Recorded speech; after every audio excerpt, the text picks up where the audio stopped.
Hello, hello, hello. What's going on, Facebook? What's going on, all my listeners out there? How y'all doing? It's your boy, Nate Campbell. Where we on that? We're on everywhere tonight, right? We're on Ustream tonight? We are on Facebook Live, that's it. Facebook Live tonight only? Okay. We'll be on YouTube tonight after the show. We'll be on YouTube. We're going to rebroadcast this on YouTube later. But, how y'all doing today? It's your boy, Nate Campbell. I've been all over. Been traveling. Been doing a lot of work, out training in the city, in the state, in the country, and I want to thank everybody who supported me up to this far. As y'all can see, I couldn't even go get a haircut today. I got a baseball cap, not shaving today. Been at the gym all day off and on, but I got a special guest in the room today. I got the real Debonair of Diamonds himself in. If you don't know who he is, you need to go and check him out on Instagram, the Debonair of Diamonds. He has done some great work for many fighters. He's Winky Wright, Zab Judah, John David Jackson, Randall Bailey. Who else have you worked with, man? Randall Bailey, Winky Wright. Right now I'm working with one of the Charlo brothers, and we're doing all of this with a mission in mind, a special mission we have planned. Okay, let me help you guys to catch the vision. This is my man Adrian Perez. We call him the Debonair of Diamonds. He makes the most exquisite jewelry that you would ever want to lay your eyes on. I'm gonna let you guys see this. Can you zoom in on this, John? I want John to zoom in on this. This is my new ring that he made for me. Is that camera? I can put this on. It's really close. Yeah. Put it on that one. Give me just a second here, Nate, and I'll zoom in. Just hold it up, and I'll zoom it up for you. Right. This joker is, I don't know how many carats it is. It's white diamonds. It's black diamonds. It's red rubies. It is the date that is 2008 when I won the title. It says Unified Champion. It says Nate. It has 2 gloves, man. It has this ring is a hodgepodge. This is a gumbo, if you would say. This ring is a gumbo. And it's not just some play ring. I mean, look at it on my finger and not zoomed in. We're not even zooming in on this. Look at the size of this gold ring. And what I want everyone who's watching this to do is to take a look at this ring. Look at this ring. This ring is huge. It is one artsy masterpiece. It has Unified Champion on it. Has my name right here. This ring is phenomenal, and the weight of this ring is phenomenal. It's not just the very fact that the ring is a nice ring, but he's put a lot of gold in this ring, and you know what that means. Check it out, John. That's nice. It's a nice ring. Let me see. Let me hold that up right up to the camera. We can see that. Well, that's nice. Yeah, that is nice. Check it out. It says Unified Champion right there. If you can see it. Pull it back so you can zoom in on it. Yeah, there it is. It's hard to zoom in here, but on the side it has the logo of the on the red side. On the side it has the logo of the IBF. Then on this side it has the logo of the WBO, and up top it has the eagle, which is the logo of the WBA. yeah, hold it up, Nate. I'll zoom in on it with this camera. It's a little better. Let's see if we can get this over here. Hang on. What you guys see this? Let me see if I can. There it is. Okay, and then let me zoom right in on that. Hold that up a little bit. We'll get a little closer shot of it. Okay, hold on. Let me get the camera up. Whoop. I think that's a better view. Yeah, it's gonna be a better view right here. Hold it right there. This looks like a. Hey, what's up, my cousins here? Hey, cuz.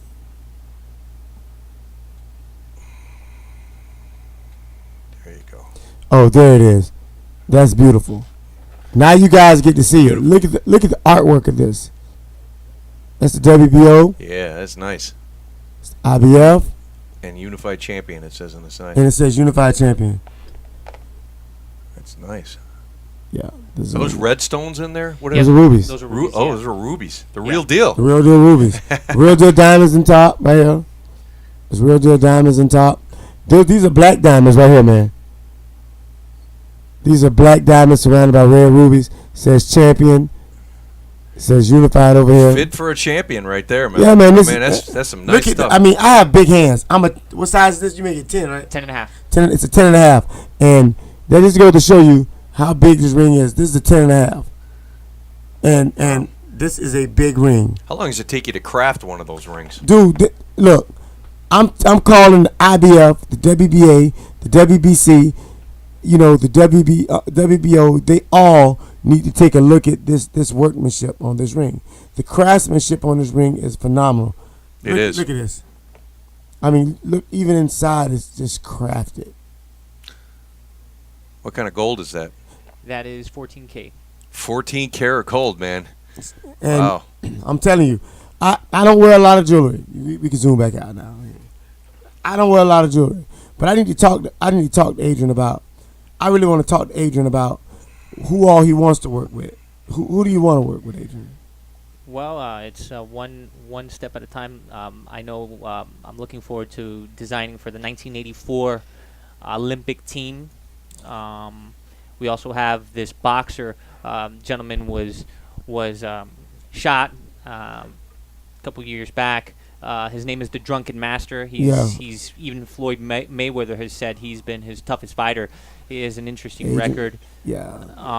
Emmanuel Augustus, man. But my overall objective is to work with the IBF, WBA, and WBO so that we can get these champs these rings. See, the beautiful thing about those belts, the way they're crafted in such a way where you see the aesthetics. It's made by hand. It looks like a warrior's belt, unlike the WBC belt, which is a beautiful belt. But in order to craft these rings, you can do it with a two-man army, and you can get all the boxers, all the champions, world champions, a ring at an extremely great price for the organization, so that these champions can not only take a belt home that they're going to hang on the walls, wherever they're going to put it, but they can wear a ring whenever they go to these events, commission meetings, wherever they go. They are going to be able to wear their rings with their suits, and they deserve it. NFL players, they get their rings. NBA players, they get their rings. Our world champion boxers who sacrifice their lives, their energy, and they put everything into the sport, I think they deserve a ring. And you know what? The Debonair of Diamonds, my team, we have what it takes to get the job done. See, it's important. I want to ask you a question. As you were making this ring, what was the process? What was the first process you had to do? You had to take to make this ring? The belts, you can see they're handcrafted with the eagle, the way the stones are set, the rocky background. So what's your website? I'm gonna put it up on the screen. Well, actually, it's on my IG. I do everything through IG, and I work through the Center of Instagram. Influence approach. What Debonair of Diamonds. Instagram. Debonair of Diamonds on Instagram. On IG, yeah, you'll see my work with Winky Wright. I did his Hall of Fame ring. He was recently inducted into the 2018 Hall of Fame. International, yep. And he called me and he said, I heard about you through Nate. Nate connected me, and I went ahead and posted some videos, and we iced it up. We are conveying with that ring that he is the last undisputed champ, where he held all 4 belts at the same time, and we converted that ring into a beautiful masterpiece. And I'm really trying to get him set up. It was my idea. Like, I gave him the idea to go after the 84 team because those guys are phenomenal. All those guys, man, that's the greatest amateur boxing team America's ever given. We've never had one. Oh, definitely. We've never had one that good again. And we may never have one that good again. I want to bring him out to Texas and meet some of the guys. And probably next March, April. Whenever that February, March, April, and I also want to meet. I want everybody to get together. I think I want to probably get a GoFundMe set up or something for Emmanuel Augustus to get him a ring made, because I really think that he deserves a ring. He's the kind of guy that deserves to be loved on. Our problem is they say that we don't love our own. I'm here to show you that I think we love our own. We really love our own. And I mean, I don't know what this ring is appraised at, but this is a one of a kind. There's not another one. There'll never be another one like this one. And you know what? With the different sanctions, we can definitely work an amazing price with their budget. The mission is to get these champions a ring, set up the processes. I've been in the industry over 10 years. I started off in high school making custom jewelry. I had friends that wanted different pendants. And then another thing that was really hot in high school was grills. So I made the grills. That was exciting. It was fun. We have the Tri-County, West Palm Beach, Broward County, Miami-Dade County, and I'd have people come from all 3 to get their grills done. And then eventually I tapped into the boxing world through John David Jackson, one of the greatest trainers who trained Sergey Kovalev, first champion, which I'm sitting right in front of, have the honor to sit right in front of him, Nate Campbell. That's John's first champion. Randall Bailey. I've done work for Randall Bailey. So we have a center of influence approach. Once we tap into one person, then everybody falls in love with the pieces. So, like, for example, the Charlo brothers, once he gets his piece, whoever he rolls with is going to want a piece 100%. And I'm telling you, when I'm looking to rub this in their face. I'm looking to talk trash to them about my ring. I'm every time I talk from now on, every time I go somewhere, I'm gonna have that. You know, like a woman just got a new wedding band. Yes, yes. You talk with your hands. Yeah, we're gonna do a lot of that. But I want to thank Adrian for what he's done. His dad also. I met his dad used to be my jeweler. As a matter of fact, his dad was the one that made my wedding bands, plural, for my when I was married to my second wife. So he does great work. John Davis' wife swears by him, and she's a force to be reckoned with when it comes to designing jewelry herself.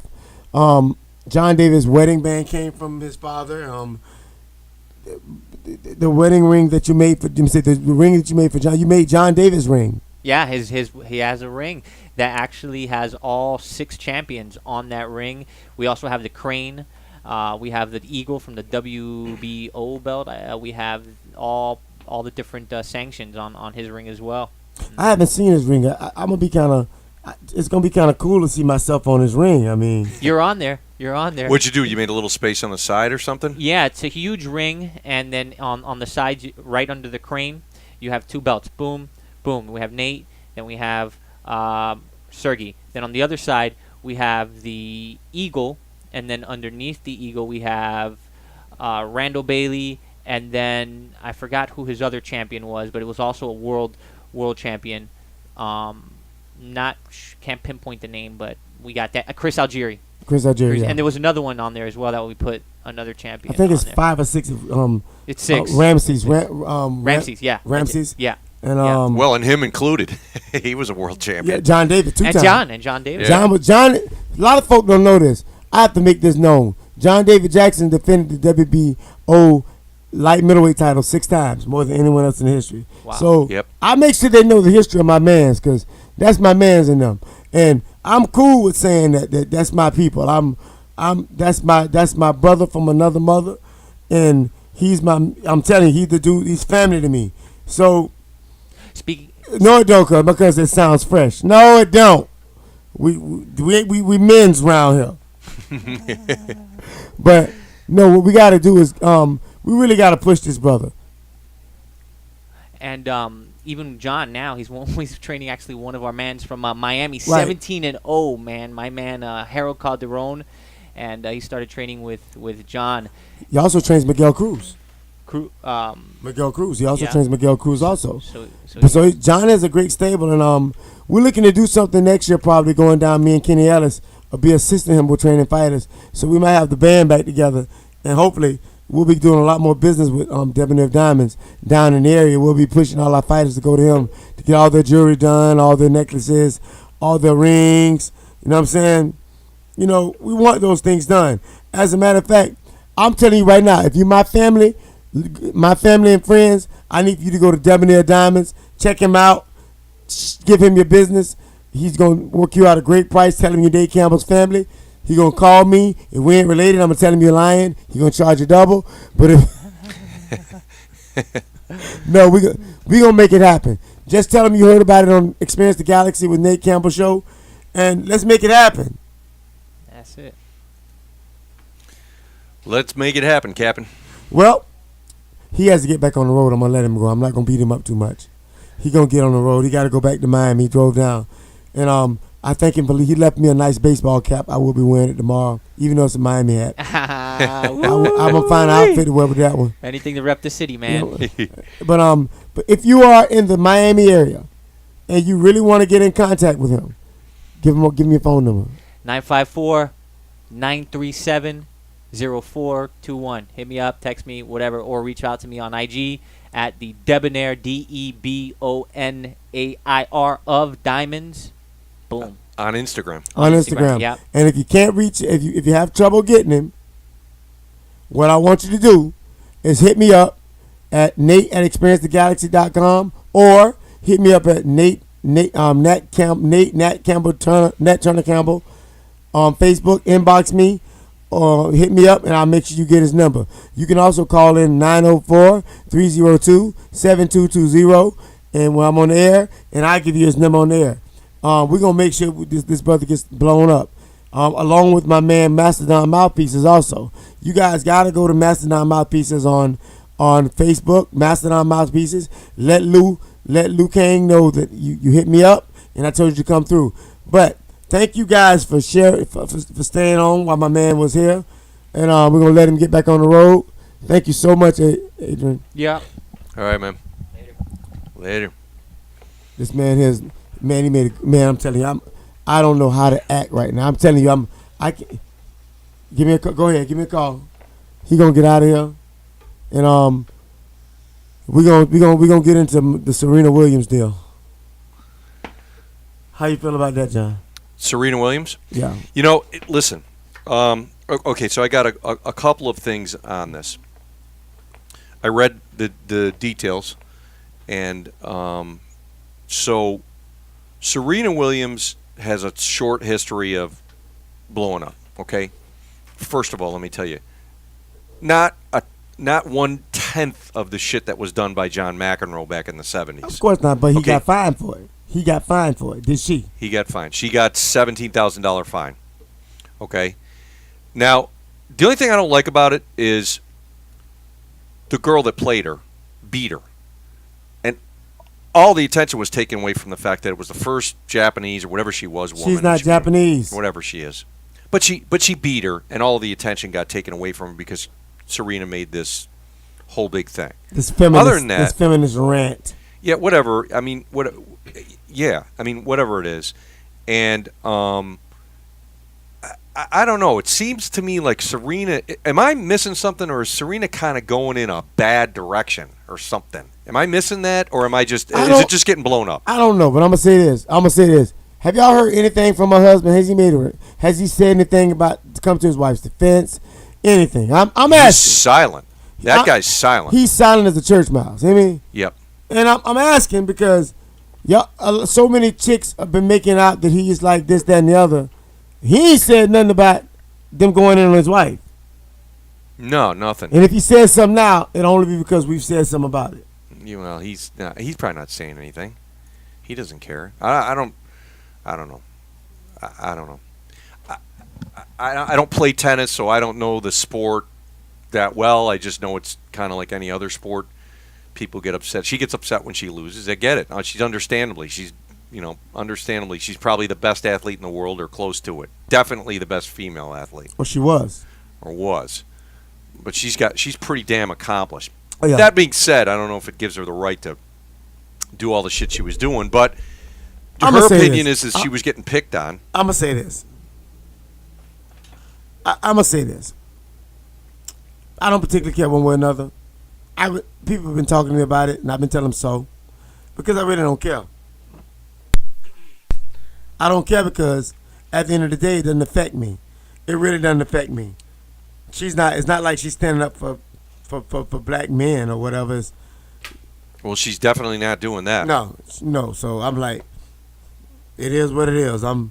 Do you, boo? You know. They got a whole slew of new commercials too with the mixed race. Because the tally right now, I'm going to give you the rough tally. For those of you who don't know, I keep track of these. John keeps track of this. The multiracial commercials. I've been tripping about. I tripped about it so much that he caught hold. Yeah. So the reality here on these mixed race commercials is that it's the overwhelming majority of commercials that show couples now. Believe it or not. White guys, black women. But the overwhelming majority of couples, married couples, however they're portraying them, are now mixed race couples. Yeah. Do you know that there's out of the ones that I've counted now, I'm past 30. Right. I did see one more commercial that had a black woman and a black man together, but there's a theme there with that. Always that. You know what it is? Erectile dysfunction. No, forget it. But what do you think the age is of the black and black couples? What's the age of them? Probably 70. Always old. Almost never do they show. The black men with the black women, with the white women, those have one sponsor with them. One sponsor pushes those commercials. What industry pushes those commercials? One only. Cereal. No. Cereal is the Cheerios commercial was the one, and that the shit hit the fan when that one came. But the other industry that does it with impunity, one industry, tech. Websites, not cell phones, but websites, technical stuff, always breezes in the black guy. It's the same thing, though. It's a young, black, light-skinned male. He doesn't. But this is the ambiguous thing. It doesn't look like African American men that you see. The same thing as with the couples, and the couples now are all the same thing now. And even on the high tech ones, they're getting the bulk of these ads are white guys. Lots of them kind of geeky white guys, including that one forgot which tech site it is.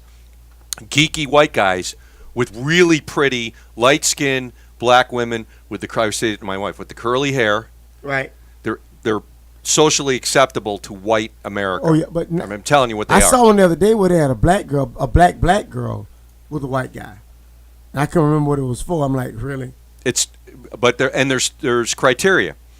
The older guys show up in the Cialis commercial. That's one of the first ones that had the over 65 black man appears educated. The woman appears educated, and he's got erectile dysfunction, and he's with the black woman. And we do know that erectile dysfunction kicks in earlier for white men than black men. Yeah, and you never see an erectile dysfunction with a mixed couple.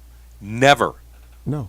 Not you know why? Not white guy versus black woman. Yeah, because that's the implication is the white guy's having sex with him. That's a stretch for the. I'm just telling you how white people think. Okay, it's still 62%, and I got a PhD in whiteism. I'm telling you how they think.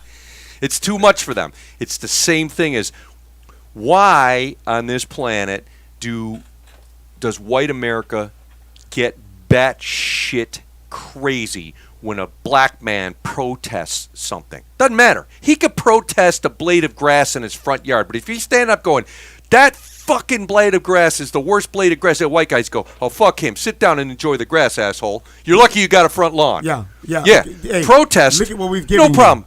But an organized group in a religion, the biggest religion in the world, organized with 98% white men, organized pedophilia from the top to the bottom, from the Pope all the way down to the priests, molesting children in the most organized criminal enterprise on the planet, and not a fucking person puts a meme on their anything. No one says, oh, are you kidding me? Like, that's the most heinous crime committed by white men, and not a fucking white guy is saying shit. But people say you want to go to church. Fuck you, go to church. But here's the sad part about it. I posted that on Facebook. I said white people will protest Colin Kaepernick, but won't say shit about the Catholic Church.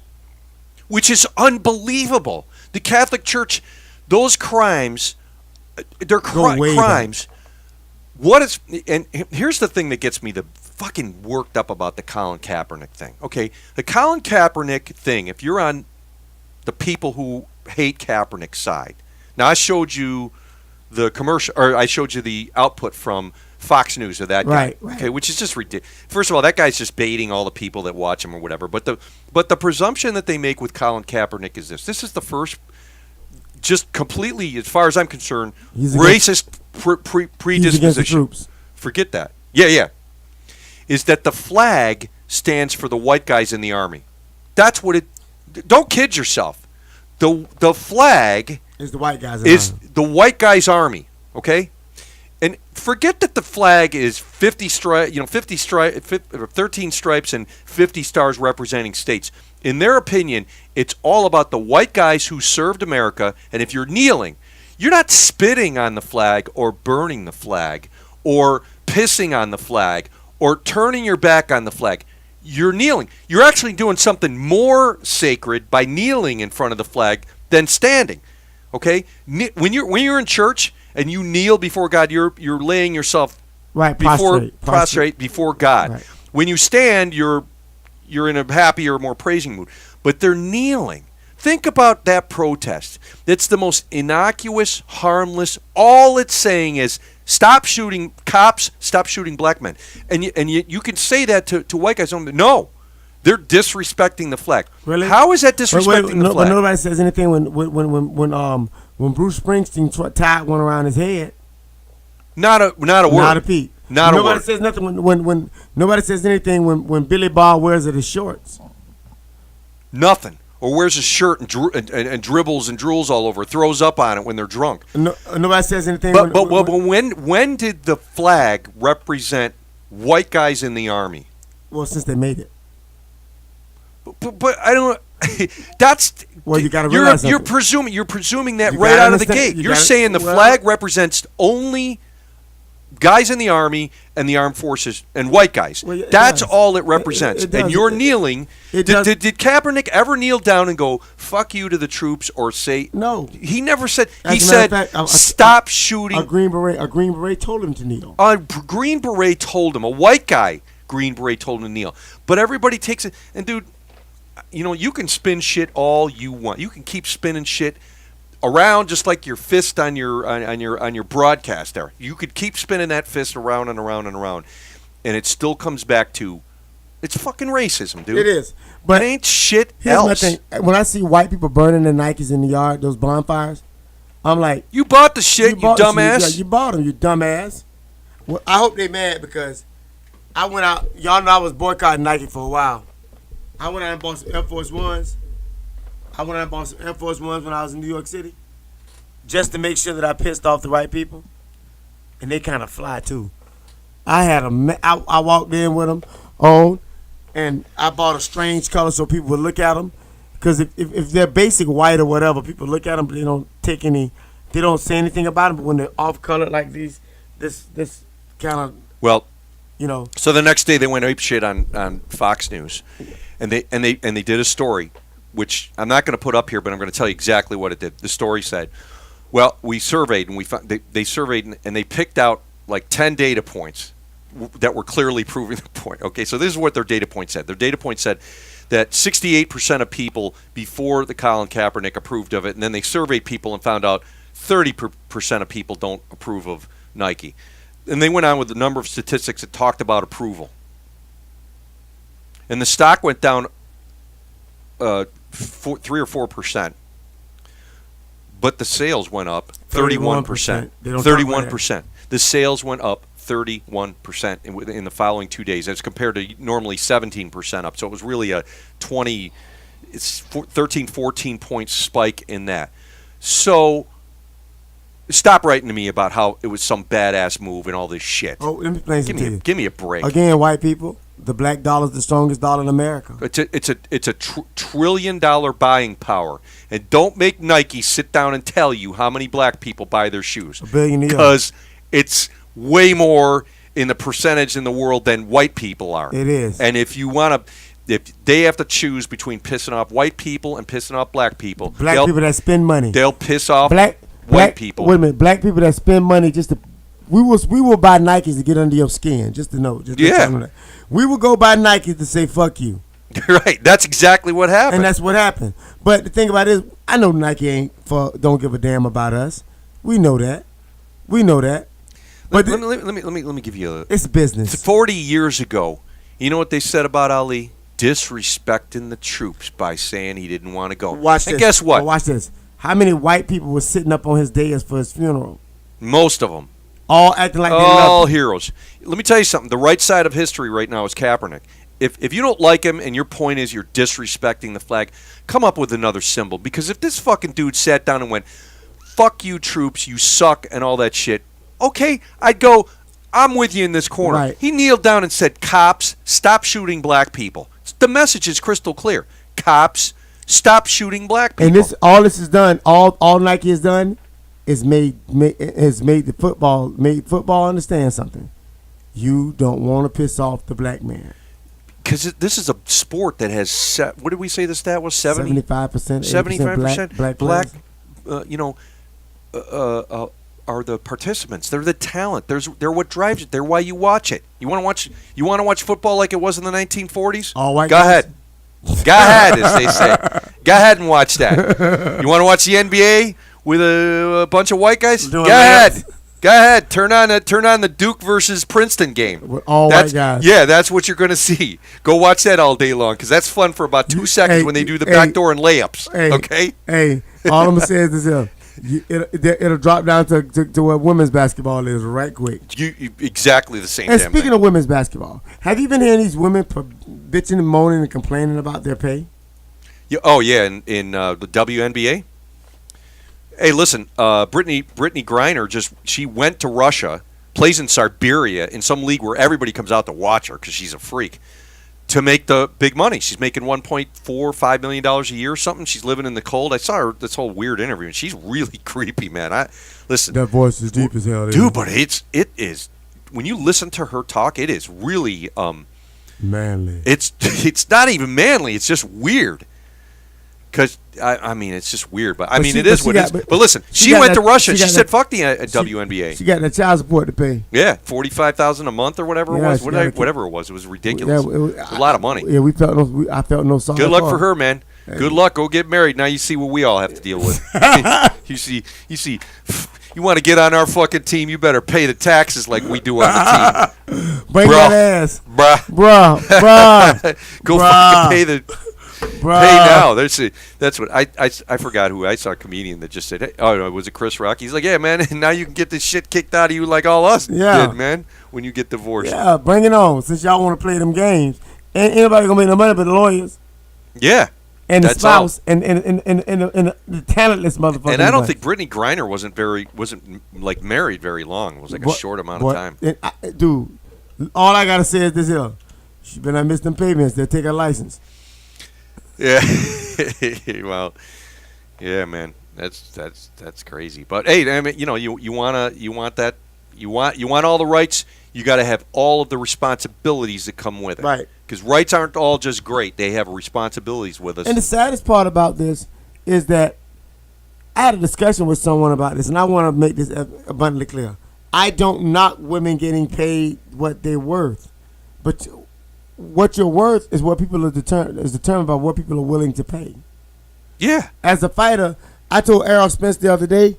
I said, Errol Spence had to understand this. I said, well, do y'all know y'all making millions now when I was only making six figures, $300,000-$500,000.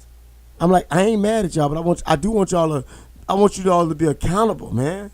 To be accountable for what you're doing. Well, listen, let me tell you what he's a product of, these guys. So those guys that were all on that broadcast the other night, they're all sitting together.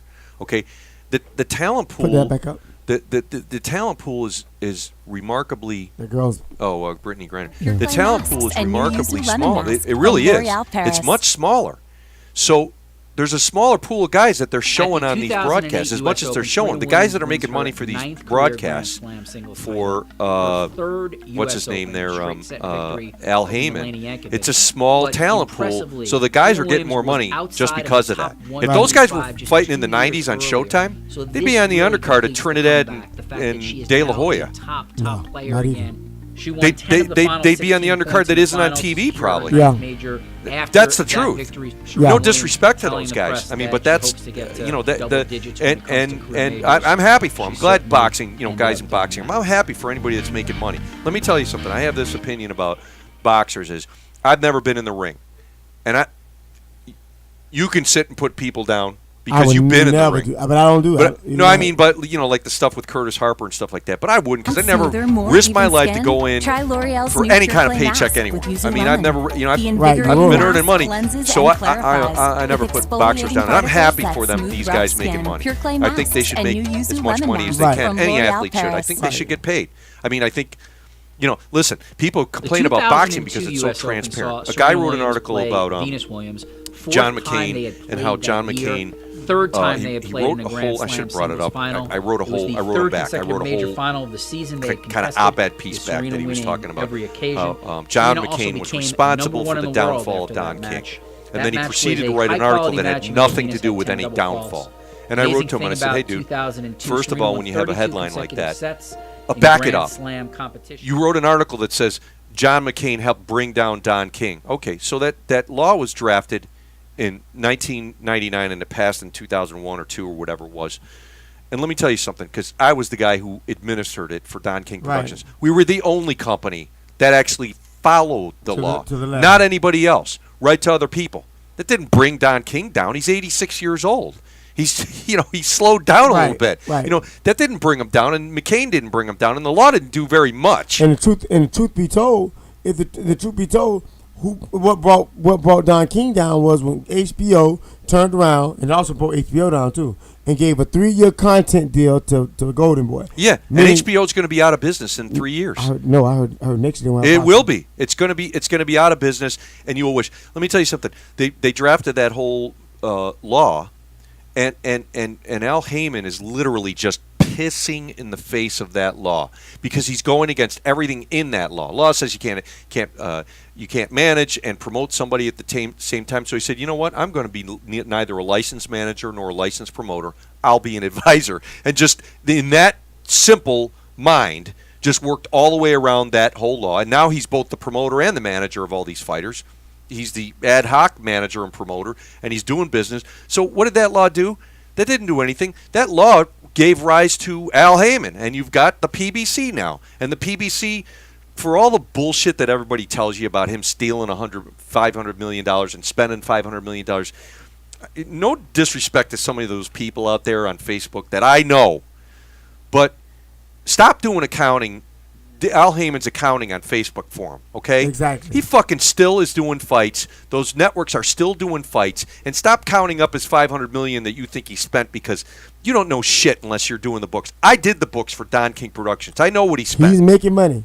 Don made money on every single fight he ever did. And Al Heyman is too. If you looked in, I was at the Barclays this last fight. You couldn't get a piece of paper in the room. And whatever he spent to lead up to this, now he's got the Barclays Center sold out. Now he's got a stable full of stars. Now he's got networks because he just signed a network. I saw somebody doing accounting. I'm not going to say any names. Counting for all the money and counting up that he's only going to net. Yeah, counting up the money. That's and the same guy. That's the same guy that wants to make Curtis Harper a star all over again. Yeah, and counting it up. And listen, I know the guy and I'm friends with him, but I'm just saying, don't do accounting on there unless you're sitting there like I was in front of an AS400 with J.D. Edwards doing profit and loss statements, because whatever you think was going on wasn't going on. Okay, it's not. I did accounting. I signed confidentiality agreements, so I can't put the information out there. But I'm telling you, it's not always what's represented. And the people who sit there and count shit up, they don't have a fucking idea what they're talking about when they count shit up. But here's the problem. You know what? It is crass to try to count somebody else's money. You know what Don used to say? They used to say, how much money you got? And he said, if I could count my money, I ain't got that much. Right. That's what he used to say. And if you can count my money, you have even less. Exactly. Why would you even be doing it? Yeah. I don't know. That always just annoys the shit out of me. And the sad part about it is, Al Heyman is still, everybody's still trying to get signed by Al Heyman. I don't see anybody filing bankruptcy or packing it in. I see fights coming every single week for the PBC, and you can say and what you want, but the guy's putting asses in the seats.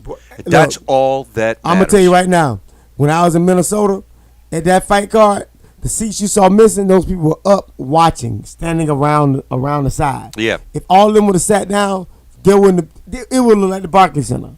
And that was a big building. Yeah, and that Barclays Center, every time I see it, is a raucous crowd, filled, rocking. Dude, that crowd was to capacity. It was literally so many people in the room that even when we were standing outside of the gate in the back, where fighters were standing watching the fights, you couldn't get anybody else. And let me tell you something.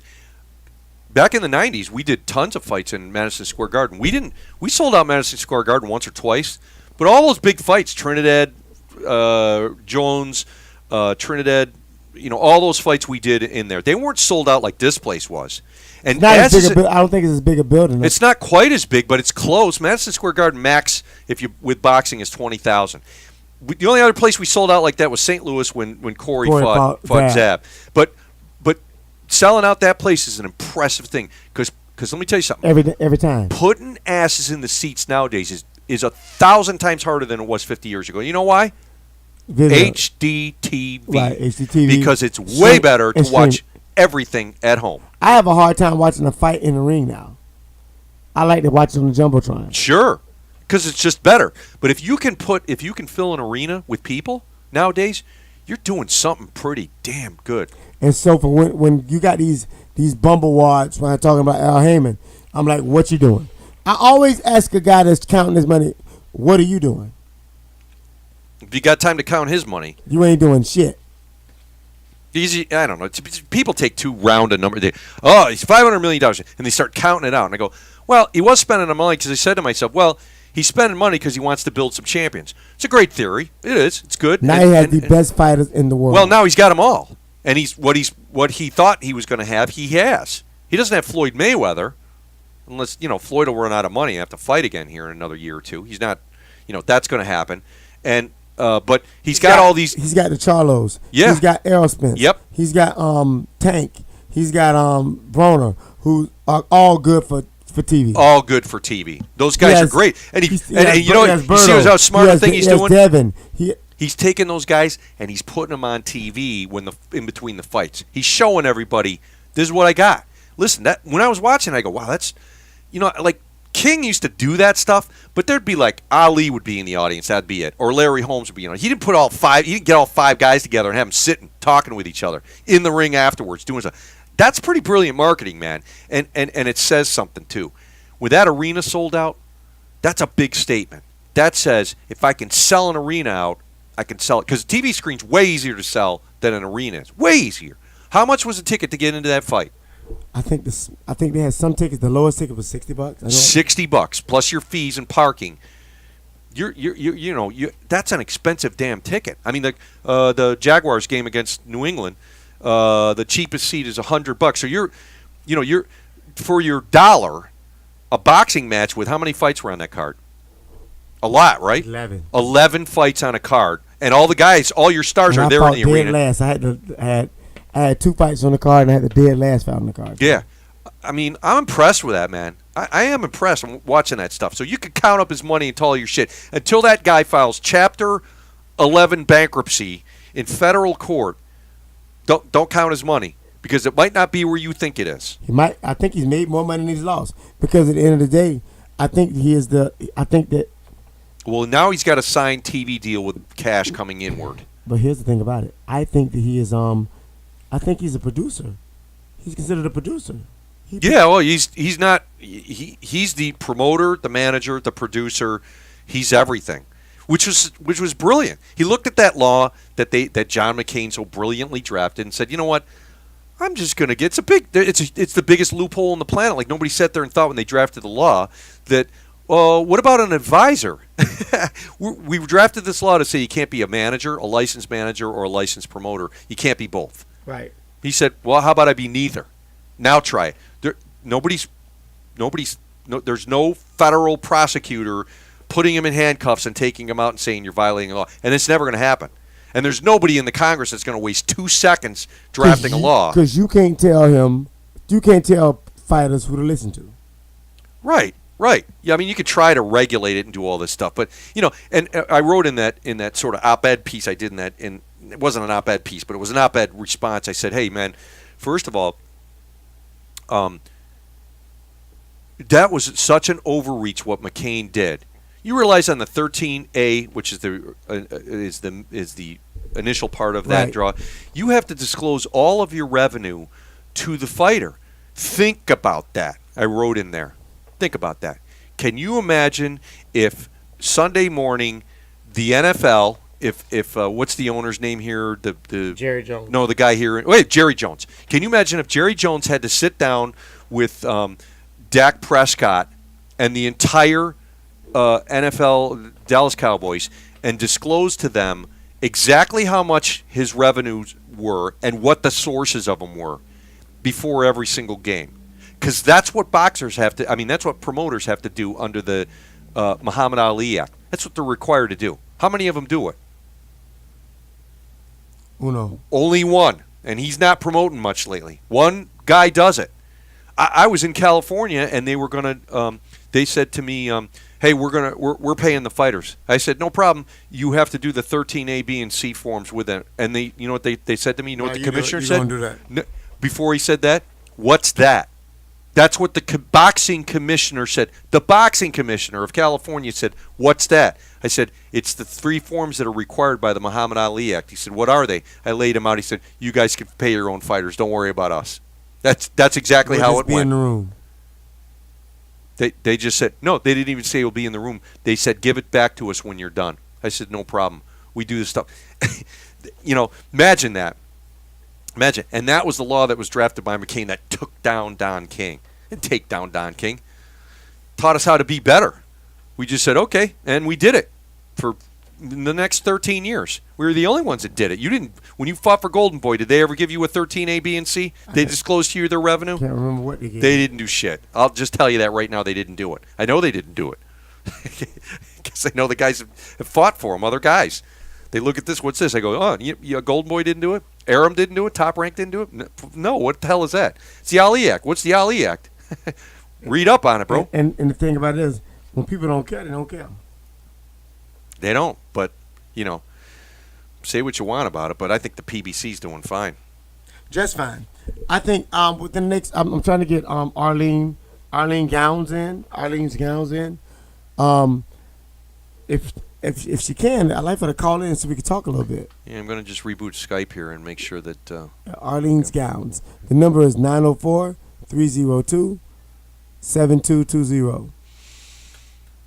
If she's still on. Yeah, but like I said, man, it's so many things that people talk about. They think they know, but it ain't what it is. Yeah, well, I mean, I guess it doesn't bother me. It keeps, I don't mind people keeping their Facebook pages alive, by posting the stuff that they think they know, and right. That's okay. I mean, the more people post to Facebook, the better it is for boxing or any sport, whatever it is. I mean, listen, it's super good for you if you're in politics. You can see how well that works. I mean, you can, if you're Russian, you can post on Facebook and change our election. So, there you go. You know what I mean? mean? And the sad part about it is, I'm watching all these people talking about how the Democrats are going to take the South. They might take a state or two.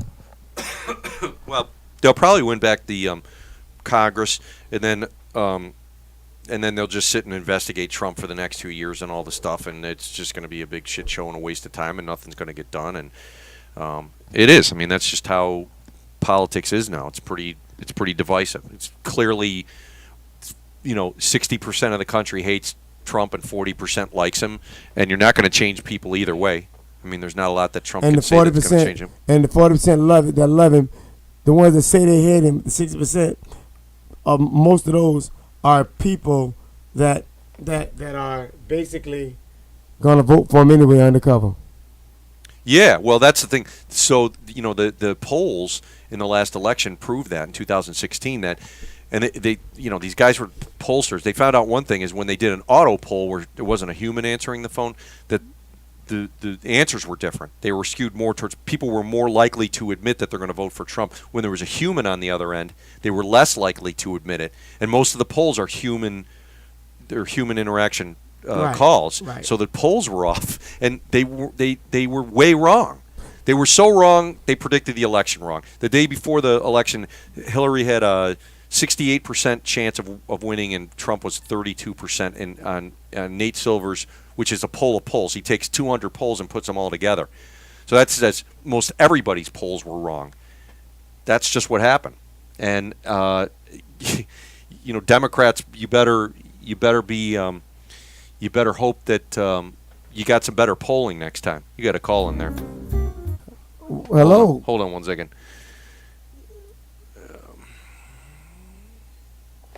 Okay. Hello. Hey. Hey, is this Arlene of Arlene's Gowns? Hi, how are you? How you doing, lady? What's going on? I'm doing great. And yourself? I cannot complain. I want to give you a moment to talk to. You won't have to do so. I want to talk to you about what you got going on coming up. What's your big event you have coming up? Okay. Hello. Ask away. Yes. Who is this? This is Arlene with Arlene's Gowns. I didn't hear your question. I'm sorry. I'm driving. Okay, she's driving. I want you to tell us. I want you to tell the people. I want you to tell the people what you got going on. October 13th, you have a big event coming up, right? Oh yes. I have. It is our 6th annual breast cancer fashion show. I've been doing it for of course for 6 years. It is scheduled for October 13th. It is an awesome, upscale, elegant event. Last year we had over 300 attendees, and we're looking for better this year. Also, your tickets for tickets are $30. For VIP, it's $50. It will be catered by executive chefs. It's going to be food, prizes, fashion, model. It's a very, very upscale event. I'm very sorry. I'm trying to drive in this traffic. That everyone would love to. I would love for everyone to experience it. What's the name of the? Donations and proceeds that are raised are going towards my charity, which is Arlene and Friends. And where's it located? It's going to be at 8040 Lone Star Road. It's called the Eagles Nest. It's an event center called the Eagles Nest. Okay. And the address is 8040 Lone Star Road in Jacksonville, Florida. What day is that? Is the 13th? That is a Saturday. It's on a Saturday. Actually, I believe that's Are you gonna have a red carpet? But of course, actually, the carpet's not going to be red. It's going to be pink because it's breast cancer. Oh. Yeah, we got it up on the screen. We got it up on the screen. Try L'Oreal's new Pure Clay Mask with Yuzu Lemon. The invigorating mask cleanses and clarifies with exfoliating particles that smooth rough skin. Pure Clay masks and new Yuzu Lemon mask from L'Oreal Paris. URL of where the tickets are. I got 1 second. I apologize. It is. The tickets are on Eventbrite. Eventbrite.com. I'm sorry. The sports person of the year we're showing is it on the screen Serena right now. Williams. And, it's time for a closer you can buy the look tickets at right a there. There's a green bar right year. in the Conor middle there. McGregor wins again, but will it actually bring a larger audience to the UFC? And everything must come to an end. Just ask the Golden State Warriors, how will the streak ending affect their season? I does this. I does this. Don't act like you don't know me like that. You know, I will get. I mean, I encourage you to come. It's a show full of motivation, encouragement, uplifting, empowering women. Hey, welcome to SI Now, powered by Ford in our brand new studios. It's empowering Monday, the women December who are 14th, battling and I'm Maggie or Gray. actually going Streaks are made through, to be broken. and The survivors Warriors' hot of start breast came to cancer. an We don't unceremonious like to end target on the breast road cancer, in even though we Milwaukee do it in on Breast Saturday. Cancer Month. Chris My Mannix is charity here because, gives that well, to all it is Mannix cancers, Monday. but even though I've been doing the show for Breast Cancer Month, so we kind of make that the target of the fashion show. So is there such thing as a quote-unquote good I loss? encourage those who need uplifting, to come and enjoy a beautiful show. Arlene, I want to ask you a question. They were sure. On the front, this is John. I'm the producer of the show. So breast cancer. Tell us where we are, because we've been, I've been involved in stuff. We were in boxing years and years ago, and involved with Fights for the Pink was our first broadcast. Various stuff. Where has breast cancer come? How far are we from a cure? Where are we in breast cancer in making it something that's in our rearview mirror? Are we getting close to a cure? What's the story with it? They already made history with the best start ever in NBA. I of course, you haven't referenced the 33 really narrowly on that end. I mostly do or involved with the 72 educational and 10 mark side of breast cancer as far as the children. That's what my charity gives back to. But there is so much out there as far as that outlandish for this someone team looking that for a just cure. lost after 25 games into the season. I don't know how I think close they we can are do to it. finding I'm the going to cure stop short. because it's getting so popular now, and I believe that did have a cure that it would be benefiting, missing links in this those that are affected are the by top teams it in the Western Conference. They've not played Oklahoma City yet. They've not played San Antonio yet. The way the population that's multiple matchups increased with with not to mention a increasing. couple I'm games sorry, against the Cavs increasing at with some point later in the season, beginning death on Christmas. So These are the I don't know how teams close that we are are the to Warriors' finding peers. cure, And that's but one thing we've learned. what my aspect in the and early my part of the delivery season is there is to a encourage class those system that in the are, NBA. There are not three give up teams right hope now at the top: that Golden State, one day San there Antonio, and is, Cleveland. one Everybody day else will is be a playing cure. for second place. So we hope it is, because I don't even know what the numbers are. I really hope it is. I lost my grandmother. I think let's stay with that everybody class system, as you call knows it, somebody because that's been the affected by breast cancer. I mean, I can name 5 people I know. Went to high school with people in our family. It's just that's a disease that seems to get. You can talk with anybody, and they can name a couple of people that have it or had it or survived it. And me being a joke Jerry Colangelo has now come over as a special advisor because, listen, this team has been tanking for multiple seasons. Hey, I don't know why women don't understand that men love tatas, because we don't own none. Yeah. We don't own none. You better not. Yeah, I spoke with Adam Silver the We don't. No, we like no. nothing to do. No, really. I really want people to come out and support Arlene Friends Incorporated entirely for on this. Josh Harris, Her husband Raymond. I work with her sons. I want to get back with her boys. I'll take him at his Since the word little for the one is moment, out there because right punching now people it in the doesn't face. Now matter. he's Jerry getting down Colangelo now. is there, and now we have to look at what Jerry Colangelo's going to be It's doing. important that If this is simply we give installing back a to guy community. who is going to be Yeah, transparent with the we media, take care of who's going to ourselves. be We the got to talk face of about the diet. franchise, then it's a I great really want want you to come on the show between now and the time the show is coming up. The phone. Really Any push reporter this, man. calls, Bring some of your gowns and show us what you got. And not only that, I really want to do that for you. This is my gift to you is our platform. He starts interfering with the process. Yeah, tell us about tell us what happens at the event. I don't like how what bad goes the on. Sixers are losing. What's you I can't heard look at the situation and say that they don't. Oh, we do have some gorgeous models, bring your wife along. Local designs. From local designers and boutiques that are here. Right now, we're going to have two motivational speakers. We're going to have one that is actually going through and another that is actually a survivor of breast cancer. We also have random prize drawings. So make sure when you get there and you have your ticket that you do have your raffle ticket. So we do give away beautiful prizes throughout the show. So from start to finish, there really isn't a dull moment.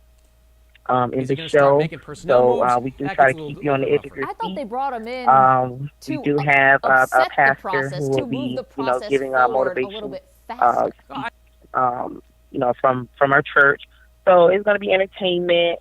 It's going to be you can do that by signing free agents in the offseason. Quite a few things going on, so you have to be there to next experience offseason. it. You have they to be can't be this young for this long. I'm definitely going to write something for you guys. Probably write something, a poem or something for you guys.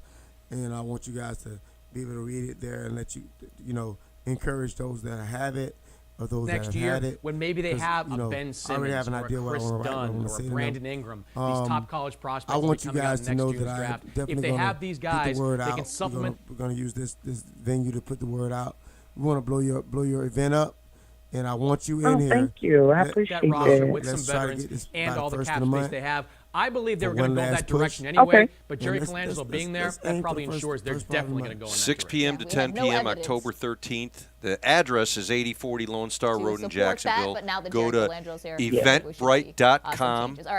Just Google Arlene and Friends. It came right up for me. There's a click-through button for tickets, $15 to $50. Buy the tickets right now. Arlene says there's a lot. $15 is that was the early bird sale. If you got the ticket early, it would have been $15. Get your tickets early, man. Get them early. If you're a guy, there's going to be a ton of pretty, beautiful, smart, intelligent women there. Get a ticket and get your ass there.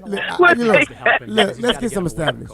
Don't nobody want all that other stuff. The first thing you said was enough. What was the first thing you said?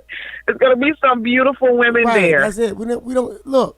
At this point, I set up Come on, man. I'm trying to be politically correct on I this don't show, care. my brother. I don't want to be politically. Look, there are going to be beautiful women there. Buy your tickets. Get your ass there. Beautiful with a lazy eye. I don't care at this point, man. You got to go with club feet. I'm looking for somebody. I want easy pickings. And it's not going to be Kobe at this point. And there will be intermission where we'll be able to interact with everybody, so you have your chance. I do. I really want to make the best. We're still talking about a point guard best event for you that I can. So we're gonna be talking about this. I'm gonna be putting it up on my Facebook page. I'm gonna be we're gonna be doing this. He needs to be free to learn the system in a low pressure environment. Thank you very much for calling in, lady. And I want to get you in within the next couple of weeks. Yes, sir. Let's make it happen. Let's make it happen. Bringing him off the bench for the second unit is a good thing. All right, have a blessed day. You too. As long as he wasn't paired with Kobe Bryant. So you've got to kind of put him one of the other. And maybe in a rookie season, it's She had a beautiful daughter who's outstanding. You ever met a group of people that are outstanding? Arlene and her family are outstanding. Check it out right there, Arlene and Friends. It's October 13th. I've always 8040 Lone Star Road. Go to eventbrite.com. Google Arlene and Friends or search it on the Eventbrite site, and it'll come right up to this October 13th. Get your tickets, $50 for a night of beautiful women. Beautiful women and food. Yeah. Look, if they're going to feed me, they can feed the beautiful women. I like to eat. I'm at this point in my life where I got fat boy problems. And if food is a part of the relationship, we good. Yeah, man. For sure. Well, that has been our show tonight. I thank John for talking with me tonight. I thank everyone for calling in. I thank my man Debonair of Diamonds for all the work he did on my beautiful ring. I want to show y'all this ring one more time before I go. Don't y'all hate on me. But if you're going to hate, this is a good reason to hate. That thing right there is SEXXXXY, sexy. I'm telling you, I'm going to sleep with this ring on. I'm telling you, I'm waving to everybody like this. How you doing? How do they get to this guy again? Debonair? Debonair of Diamonds on Instagram. The Debonair of Diamonds on Instagram. Yeah, and you can get to him, and he can do your order, right? Look, all you got to do is he'll hit you over his phone number. Go back for the show. His phone number, let me give you his phone number. I'm going to my phone right now to give you his phone number. His phone number is, let me find my man, because I want this to be known. His phone number is simple. 954 Adrian. I'm going through my phone right now. I don't remember anybody's phone number. I don't know. I don't think we do anymore. Adrian, there he is. Adrian Perez, 954-937-0421. I'll put it up on the screen right now. All right. I want you guys to hit him up. Debonair of Diamonds. He is a bad man, baby. There it is. There it is. If you want to see it, there it is. There it is. It's nice, huh? Nice ring. 10.5. Just so y'all know. Yeah, I got big hands. Somebody said on my Facebook, yeah, I got big hands. So what of it? Well, I mean, if he didn't, he wouldn't be a fighter. Well, no, somebody's got small hands, but yeah. I got big hands for a guy my size. Thank y'all very much. Much love. Thank y'all for experiencing the Galaxy with Nate Campbell.